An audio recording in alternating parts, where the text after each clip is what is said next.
मेरा नमस्कार, मेरो नाम चाहिँ सुरज कुमार पण्डित हो अनि यो च्यानलमा युनिक च्यानल हो अनि आज चाहिँ 12 र 6 रुट खण्डीकरण विधिबाट मस कसरी निकालिन्छ। पहिला चाहिँ 12 र 6 को लस निकाल्नु पर्छ। ल हेर्दिन्छ।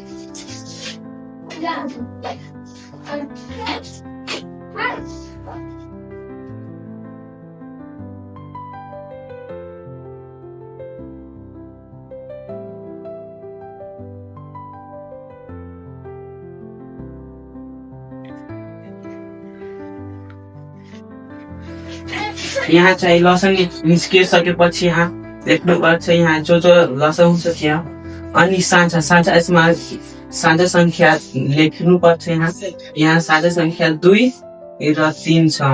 एउटा यो होइन, यो साझा संख्या होइन अनि 2 र 3 मात्रै छ। यसलाई साझा संख्या बराबर